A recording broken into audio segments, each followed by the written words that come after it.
And our tagline is connection with intention, because in this era of AI and faster and doing more with less and speed and transactional efficiency, we assert that human beings still want to be connected.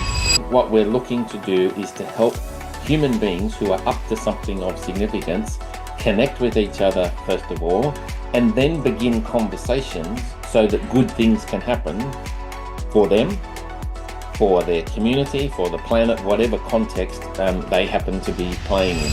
The Western corporate world could do with an answer to those questions for themselves as business people. So who are you as an individual? Who are you as a group of people up to something of significance? And what's the impact that you want to have? My challenge is that a large brand can say and do whatever they like and get away with it because they've got enough money to say it. Welcome back to the Hustle and Grind podcast, the show where we dig into why real entrepreneurs trade comfort for conviction. This isn't about vanity metrics or overnight success. It's about the stories behind building a reputation that actually matters. I'm your host, Andrew, keynote architect, platform builder, and fellow founder in the trenches. Today, I'm sitting down with Greg Smith, the creator of the human-to-human communication ecosystem for business. Unreasonably creative in his approach with cutting-edge leverage of LinkedIn and handwritten, personalized, wax-sealed mail are all his jam. Designed to get you the attention you deserve to grow your business faster. So, Greg, thank you so much for being on the show today. I appreciate it all the way from down under. Oh, yes, absolutely. Lovely to be here, Andrew. And Yeah, hopefully your listeners can pick up the Aussie accent. absolutely. Just a wee bit. It's a little different than what we're used to. So I know the first time we talked, I really loved the concept of kind of your company. And so the first thing I'd like to do, explain what Ubuntu is, because there's really Uh, cool kind of backstory to what that word means. Yes, so there is a South African word with a U in front for anybody that can see the screen at the moment, Ubuntu. And the word Ubuntu was used by Nelson Mandela and Desmond Tutu and the leaders of South Africa because it is a South African word. And no, I am not South African, but I've used that word over my career in the education sector outdoors. The word Ubuntu means, Andrew, Mhm. I see you. Mhm. I recognize you as a fellow human being. And I appreciate the fact, Andrew, that we're spending some time together this morning. We took the U off the front when we branded this business a few years ago. The word Ubuntu means that. The word Buntu means people. And our Mhm. tagline is connection with intention, because in this era of AI and faster and doing more with less and speed and transactional efficiency, we assert that human beings still want to be connected with each other when they're up to something of significance. Yeah. And I think it's an important thing to bring up. I'm a fan of AI. I like what it's doing. However, I also believe that there is another side to things. I think we need to balance it with something else as well. Yes. And so that's really, that's why I wanted to also bring you on to be able to tell people what you do, because I think that having that human connection is really going to be in the future a huge boon to a lot of people. I think it's going to be a secret ninja skill to a lot of people. It's not going to be something. I was watching something today. I forget exactly what it was, on how most of the content that's being put on the social media is now generated by AI, and I think that's going to be a trend. Yeah. Yes, but the funny thing is that it's now not just being produced by AI, it's being responded to by AI. Yes. So we have this increasing mushroom cloud, voluminous cloud of stuff that is being delivered with automated systems and being responded to with another voluminous cloud of stuff.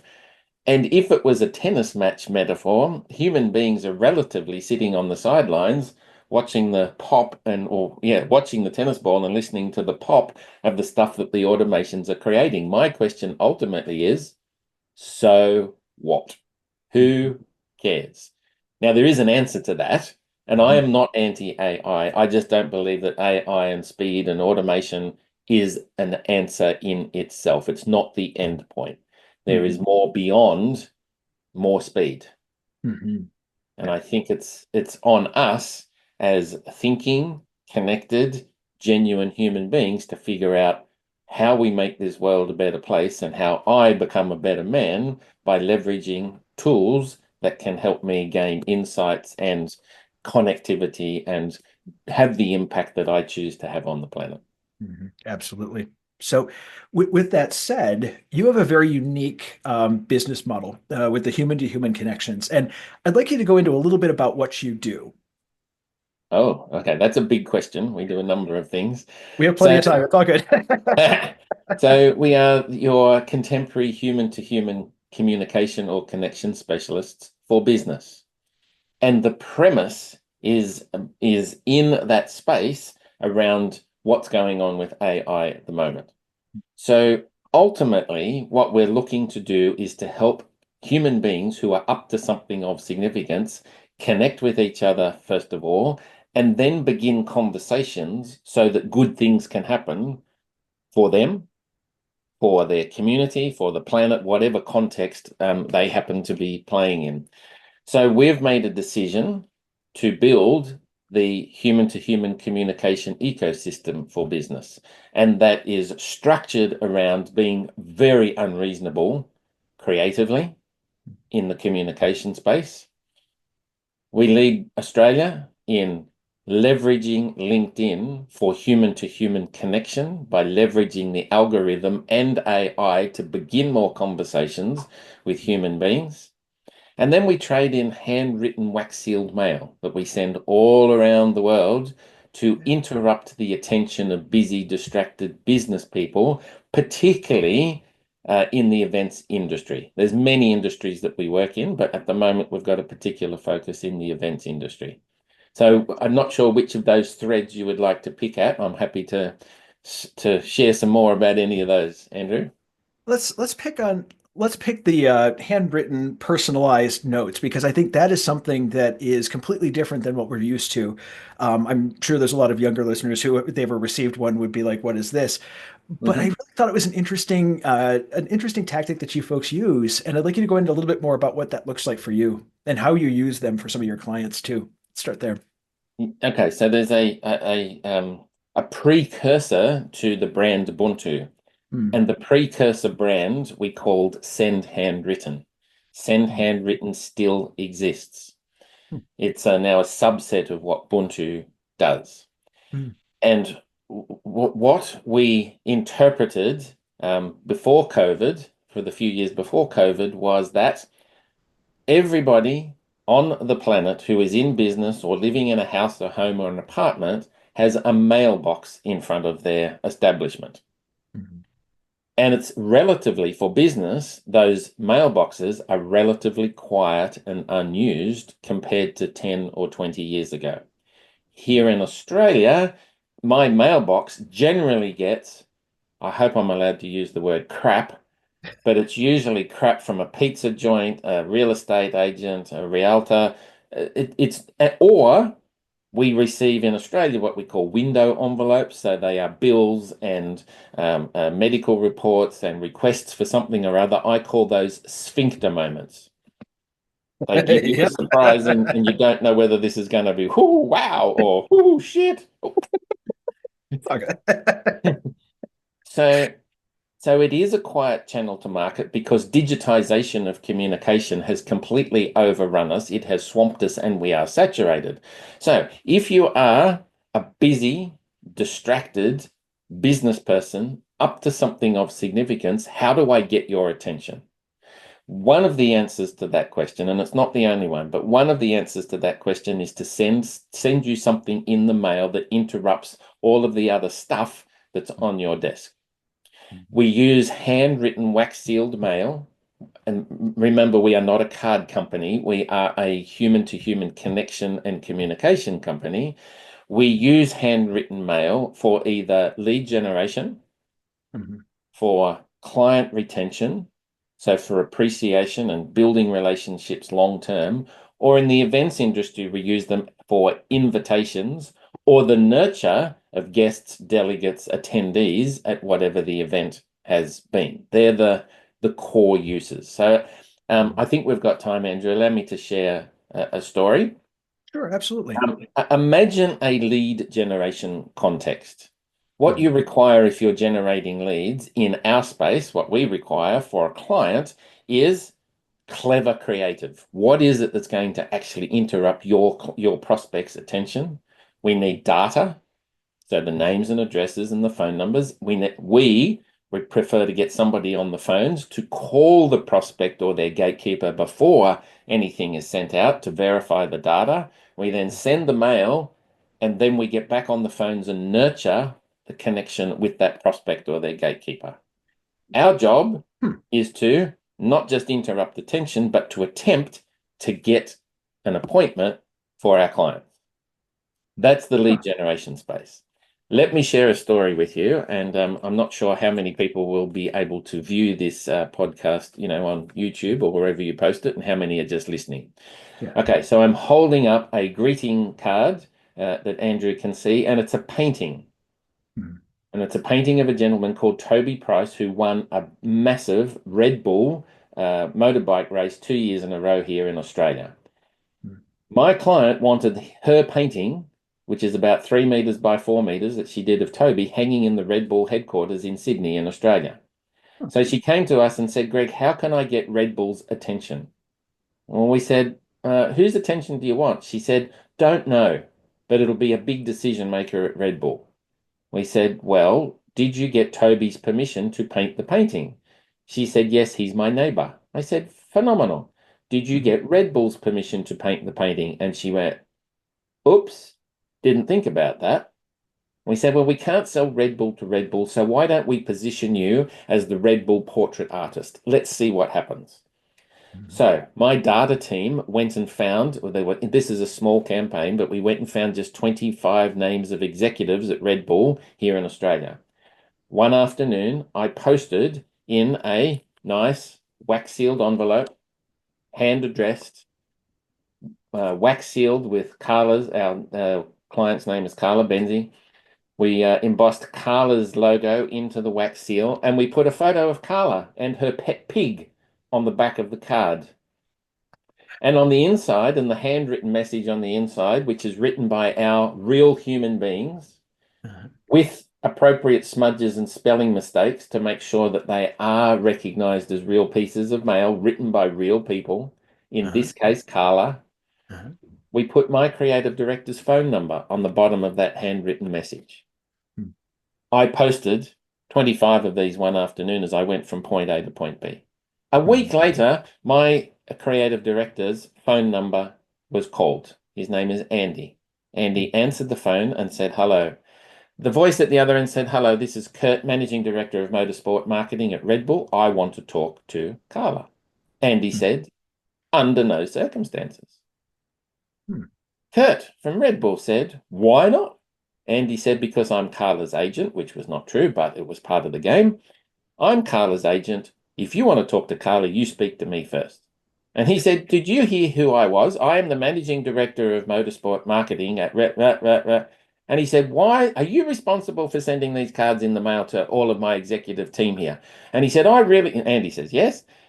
He said, well, I really want to oh, shit. And he said, I heard that penny drop, Kurt. What was it?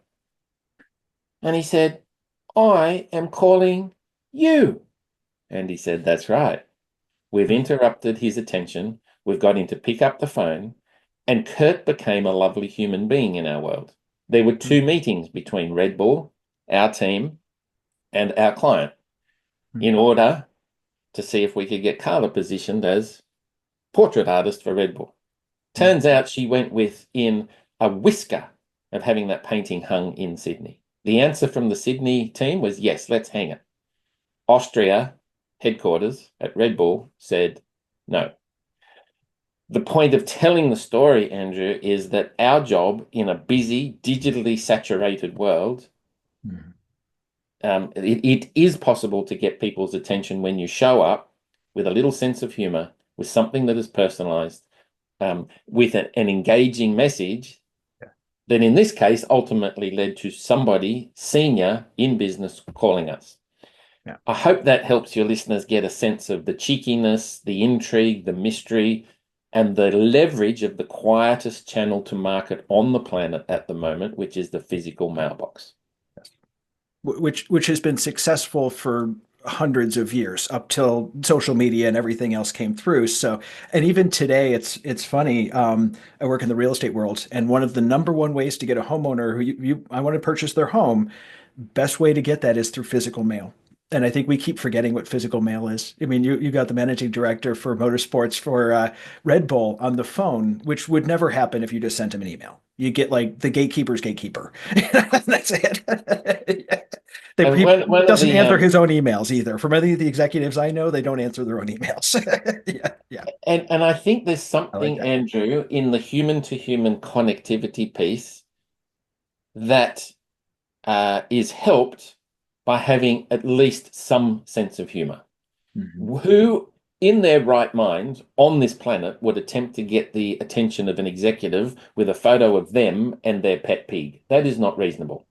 Mhm. Now, there's something about attempting in 2025 to be potent in your communication. So there is a corollary to this. Carla came back to us, and at the moment, we're right in the middle of a new campaign for Carla. She would like the attention of billionaire ranchers in America at the moment. She wants to sit on a favorite hill for a rancher and paint a beautiful scene that will become part of the legacy of that family's memoir of that property. Billionaires. She's targeted 20. So what we've done is we've taken a bottle, and inside the bottle we've put a handwritten message. We've wrapped a Carla branded label around the bottle, and we've called it ranch dressing. She wants to dress up their ranch in a painting. We've put the bottle onto some hay inside a wooden box, and we've nailed the box shut. Uh-huh. We're looking for the attention of billionaire ranchers. How do you do that in 2025? And the answer, Andrew, is these are being delivered on horseback. That's great. Not That'll get someone's reasonable, attention. Yeah, no, not at all. not reasonable, handwritten, cleverly designed, a little bit cheeky, a play on words around ranch dressing, which it's sort of a dad joke. Mhm.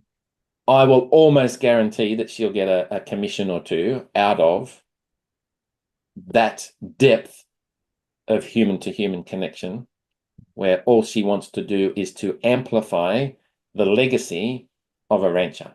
It's inevitable. Mhm. And I think as entrepreneurs, we can love that because that innovation, that finding something different, that thing that makes you stand apart, that I can't believe they just did that and holy crap, they were successful.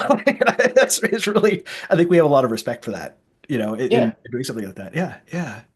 Awesome. So what was the sequence of events that got you into this space? Oh, that's a big question.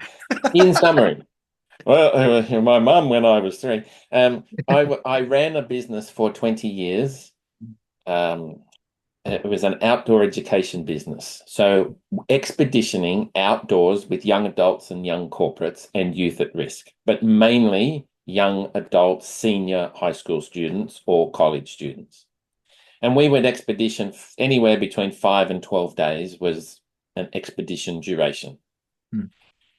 And that would require the young adult to turn up 200 snotty-nosed, pushing, shoving, swearing boys might turn up on a Monday morning.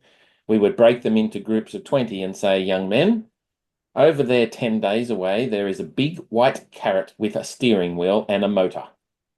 Your job in groups of 20 is to get from here to 10 days over there.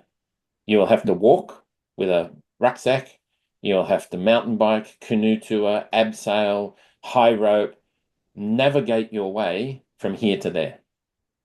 And all of that work that I did for 20 years was to answer three questions, Andrew. In summary, what we wanted to facilitate with those young men, if men as the example, could be women as well.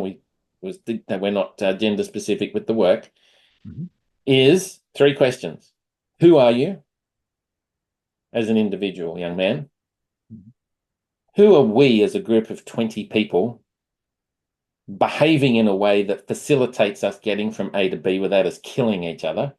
Mhm. And what's the legacy that we want to take back to our home environment? What's the message? What's the impact? that we want to have in our school, our home, our sporting club, our wherever our home context is. And we use the outdoors, the ups and downs, the hot, the dry, the wet, the cold, all of those dichotomies of this planet to facilitate the answer to those questions as best we could in a short time frame. What I did when I sold that business to Outward Bound Australia was I got it that corporate Australia, and not just corporate Australia, the Western corporate world could do with an answer to those questions for themselves as business people. So who are you as an individual?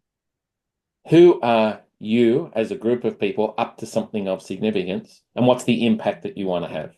So I picked that up, all those three questions up, and I overlaid them over the business context. So I went from facilitating as an educator, facilitator. I took those questions from 20 odd years working outdoors and I brought them into the business environment. And by the time we got to the middle of 2022, what we understood from feedback that we were getting from our many, many clients was that the marketplace, Andrew, had become anxious. COVID, floods, fires, Ukraine, name your politician, like just things were a bit of a mess. And business people were uncertain and anxious about, what are the buggers going to do to us next? Mm-hmm. So we wanted an answer to the question, what is the antidote to anxiousness?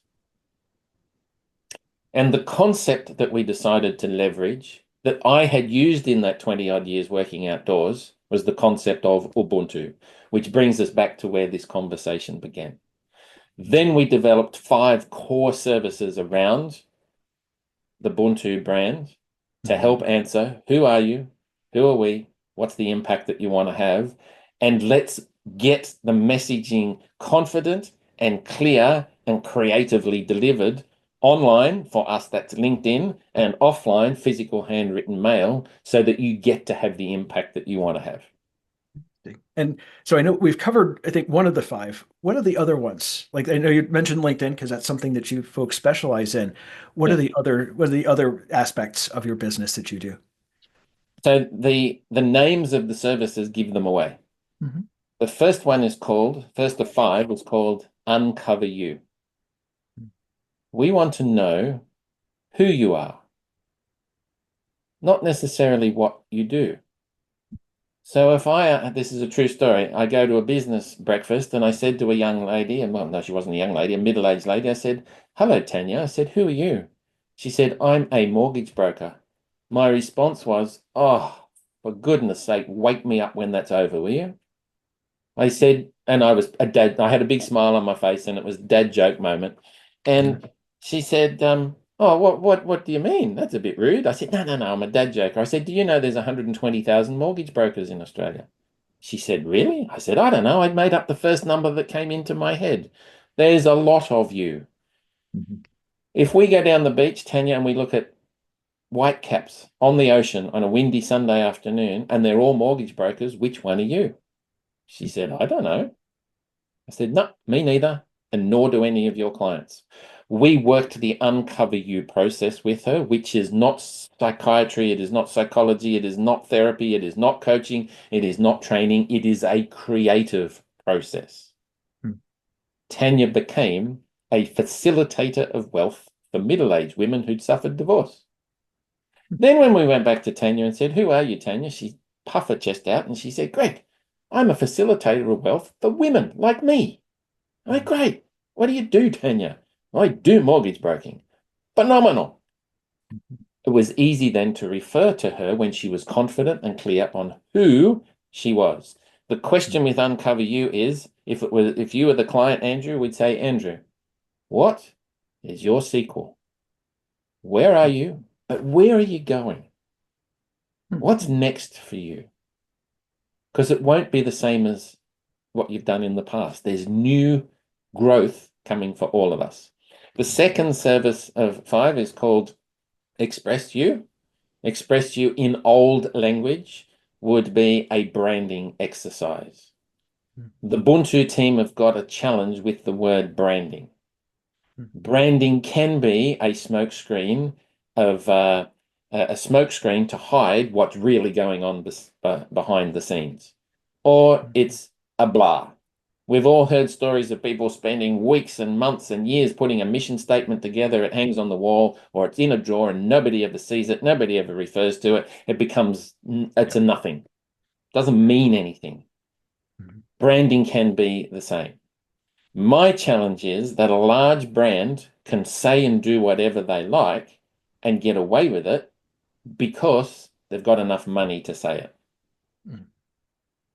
I'm not a Coca-Cola fan and I'm not anti-Coca-Cola. What I know of Coca-Cola is that they spend $4 billion a year on marketing and they put Coke is life, or they did for a long time, put Coke is life on every bottle. My question to Coke is, really? For who? In my opinion, it's not a very healthy beverage. So Coke is life for shareholders and executives, but it's not life for the people that are drinking it.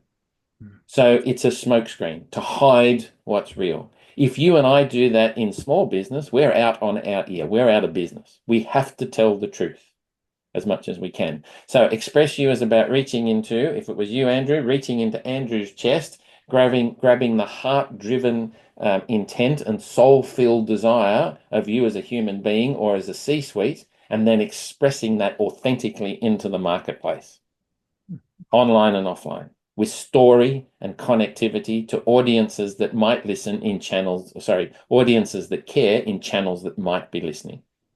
And if we find a channel that's listening, we amplify it, which brings us to the third of 5 services called Amplify You. Amplify You is about amplifying our client's genius just on one digital platform. And we've chosen LinkedIn. Of course, we have a presence on, other platforms as well, but the one that we are deeply expert in is LinkedIn. Why? Because there's over 1 billion of us on LinkedIn, and that's where business people tend to hang out. If you can optimize and leverage your LinkedIn profile to build a book of business, you're onto something. If you can leverage AI in there, good for you. However, for us, LinkedIn is about creating the opportunity to begin conversations of significance so that good work can happen. And of course, we've got to leverage the tech to make that happen. So there's three services in the LinkedIn space. There's a little one, a middle-sized one, and a personal one-on-one coaching process. For our fourth service of 5, we call Develop You. So how do we take you and your business from boring, bland, corporate, window envelope to remarkable, memorable, exciting, interesting, handwritten, wax sealed, crazily designed? And I'm not dishonoring anybody that's in business in terms of and accusing them of being boring. But I can tell you that if you are an accounting firm, again, wake me up when it's over. You are just in this country, one of 80 or 90,000 accountants or accounting firms. How do you stand out? So Develop You is about what I described. So we're working with a lady in America at the moment, and she is a specialist in what's called structured settlements. Now, that's not a term we use here in Australia, but it seems our US colleagues understand what a structured settlement is. Essentially, she's in insurance, and insurance is boring. She has asked us to help her take what is a corporate, bland, normal, relatively uninteresting topic and to help her make structured settlements and her business show up remarkable, memorable, response-worthy, interesting, and engaged to actually make the difference that she wants to make with messaging that matches. Fifth service of 5, we call Support You. We are our clients' plug-in, plug-out business development team. They'd like somebody on the phones for, I'll make these up. These are all made up, Andrew. You'd like somebody on the phone for a month for an hour a day to nurture a list of people that have been in your environment for 3 or 4 years that you haven't contacted? Great. Get us on the phones for an hour a day. You'd like somebody to curate some data for you. Good, we'll do 20 hours of that. If it works and you like the result, good, keep us plugged in. We'll do another 20 hours. If not, unplug us. No stress, reasonable investment. Nobody's betting the farm on plugging us in for a little while and then unplugging us. It's designed to keep stress levels low for smaller to medium-sized entrepreneurs who don't have the budget to employ teams internally. You'd like some creative done? Great. We've got a client at the moment. He wants the attention of procurement officers in schools. Those guys hide. They don't want to be found. We've got a way of finding them. So we're doing a little piece of work at the moment just to imagine up and prepare him to make the approach to schools that we know is going to get that procurement officer's attention. Plug us in. Great. It's a micro investment. Unplug us. See ya. Go do it. It goes on. Andrew, I hope that helps, and there may be another thread in there you'd like to pull out. That was perfect. And I think I like the fact that you're not just, it's not transactional. You're not doing this one thing over here. It's a holistic view. And I Right. like how you're bringing in the, I'm in the middle of rereading the book, Start With Why by Simon Sinek. Awesome book. I reread it every now and then just to get that connection again. And I like how you're starting with, no, I'm not a mortgage broker. I am somebody who helps women with their financial future. And you're getting into I think we become as entrepreneurs so identified with what we do that we often lose ourselves in it. And I think bringing that back again, going, no, no, no, what do you do? Who are you? What's going on? I think that's really important. I love the fact that you have a whole system from A to Z set up to help people do that. And a client doesn't have to go from A to Z. A client might start at in the middle of the alphabet. Where's the middle? I don't know. Just say H, you. Let's go there. you, whatever. It doesn't matter. You can start wherever you like in that process. But what will generally happen is they go, oh dear, I need to be communicating at the next level of the onion, a little bit deeper with a little bit more intentionality. So they might start with a LinkedIn service and they turn around and say, oh, I'm not really sure who I am and where I'm going now. You guys have challenged me a little bit, and we backtrack. We might go back to an uncover you or an express you. Or my branding is beige. Guys, can you put some color into this for me? As we get to know a client. Yeah. And in all of that, what we find really challenging ourselves as communication specialists, and I'm pulling back the curtain a little bit here, Andrew, is expressing succinctly what it is that we do. That's a challenge because we've got a foot in the human space, we've got a foot in the business space, we've got a foot in the communication space, and that spaghetti bowl of mixed up possibility has created us a little bit of a challenge. But we're getting clearer and clearer ourselves, and here is, I think, where we are heading. There is a thing on the planet called the slow food movement. And the slow food movement came out of a desire for local communities to support local farmers, local artisans, food producers, local people who were bored with the distraction of digitization, be that, TV or Facebook or whatever it happens to be, and they wanted to form community to make community from a food point of view sustainable. So they came in the late 80s in Italy, they came up with this concept of slow food, or the slow food movement. We are leading the way now in what we have labeled, and I don't think we've invented it, but we've picked it up and we're running with it, the slow marketing movement. What is slow marketing about? It's a matter of slowing down, having conversations like you and I have begun in the last month or two, understanding who we are as human beings and the impact that we want to have, and carefully curating messages or messaging to market that actually cuts through to begin conversations of significance to help us all ensure that our businesses are more impactful and, yes, of course, more profitable, and so that we become self-actualized as human beings. Slowing down to speed up, that's the tram that we're on at the moment. I love that. That is amazing. I think we hear a lot about grind, do your thing. I think that slowing down and being more intentional is really important. So, as we're getting winding down here at the podcast, I do have one question I ask every guest, and I'm going to ask you now: what is one book or podcast that has had a big impact on your life that you can give back to the community? Yes, and I'll answer that question with a book answer. Sure. And here's what happened for me. I was sitting on a train in Sydney, I'm going to say 2 years ago now, Hmm. reimagining what Buntu is up to.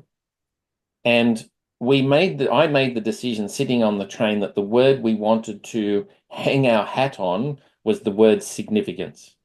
Human beings crave belonging, they crave love, and they crave knowing that they matter. And if you bring all that together, I crave significance. Hmm. And I think we do that as a species. We crave knowing that we matter and that we are significant. Our lives actually mean something. So I was actually typing up the script for a webinar that we were delivering around significance. And as I'm typing that up, Andrew, a message went across my phone screen, and it was from Seth Godin, Hmm. the master of marketing. Yes. And he was releasing at the time his new book. Do you know the name of that book from might have been 18 months, 2 years ago now? I don't off the top of my head. That's No. okay. The book is called The Song of Significance. So in the world of AI, faster, more speed, more transactions, more, Mhm. Seth had been listening to me.